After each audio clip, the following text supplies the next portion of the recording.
நம்புறேன்.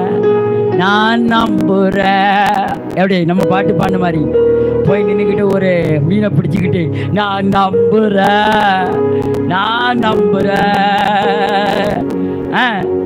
அப்புறம் பார்த்தா பிரச்சனை வந்தா உள்ள இருதயத்தில் என்ன பண்ணுது? நான் நம்பல, இந்த வம்புதான் எனக்கு வேண்டாம் ஐயா. நீ நம்பணும்னா உன்னை பார்க்குறவங்க அப்படியே ஏளாளமா பார்ப்பான், கூட்டம் கூடி உன்னை சிரிப்பான். அன்னைக்கு இல்லப்பா, நீங்க என் கூட இருக்கீங்க, சித்த என் கூட இருக்கு, அந்த பே என்ன சிரிச்சானே, அந்த பே என்ன கூட்டம் போட்டு பேசினானே, என்ன அவன் என்ன தப்பா பேசினானே, நீங்க என் கூட இருக்கிற வரைக்கும் ஒரு நாள் உனக்கு எதிராய் உருவாக்கப்படுகிற ஆயுதம் வாய்க்காது. நியாயத்தில் எழும்புற எந்த நாவும் எவ ஆமா பங்குக்கு வந்துடக்கூடாது, ஆமான்னு ஆமா போட்டவனுக்கெல்லாம் நீ சொல்லுவ. உனக்கு எதிராய் பேசினவர்களுக்கு நீயே நாக்கே என்ன பண்ண அவங்கள குற்றப்படுத்தும். இன்னைக்கு படுத்தலையா? நான் படுத்தலையா? எந்த பேர் என்கிட்ட பேச முடியும்? இந்த தைரியமா இந்த மாதிரி யூடியூப்ல போட்டு பேச முடியுமா? ஏன்னா நான் நம்புனேன் கர்த்தரை, அவர் சித்தத்துல நிக்கிறேன், அதான் சத்தமா பேசுறேன். போடா, எனக்கு கர்த்தர் நல்லவர். அப்படி சித்தத்துல நிக்கிறவங்களுக்கு கர்த்தர் நல்லவர், அவருடைய திட்டத்துல நிக்கிறவருக்கு கர்த்தர் நல்லவர். சித்தத்தை அறிஞ்சவன் புரிஞ்சவன் அசால்ட்டா தான் இருப்பான்.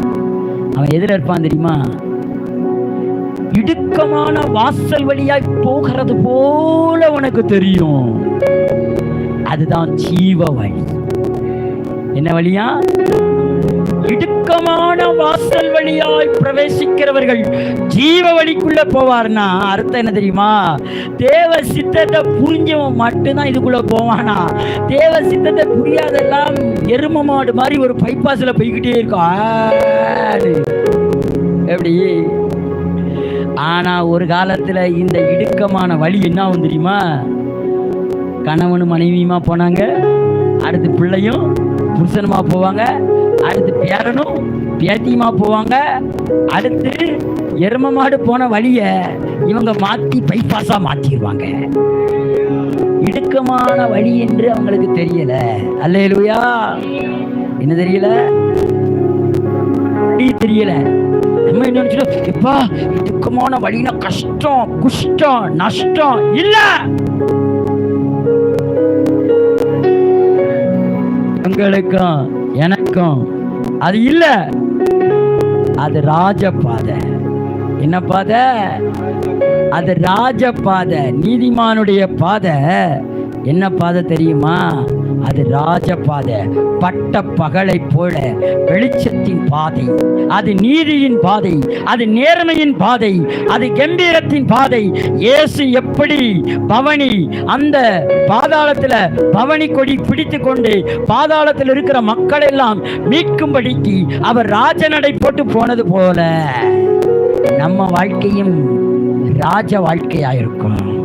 அது பட்டப்பகல் வாழ்க்கையாயிருக்கும், அது மேன்மையான வாழ்க்கையா இருக்கும். சித்தத்தை கண்டுபிடிச்சவன் ஒரு நாளும் என்ன பண்ண மாட்டான்? சித்தத்தை விட்டு விலக மாட்டான். சித்தத்தை விட்டு இருள வெளிச்சம் உனக்கு மட்டும்தான் இருளா, மற்றவனுக்குலாம் இருளா தெரியுமா? ஆனா உங்களுக்கு மட்டும்தான் என்னவா இருக்குமா? வெளிச்சமா இருக்குமா? அல்லேலூயா. அவனா சொல்ல கண்ணு தெரிய முடியும், என்னால வர முடியல. அப்படியே இரு, எங்களுக்கு மட்டும் வெளிச்சம் இருக்கு, நாங்க போய்கிட்டே இருக்கோம். ஏன்?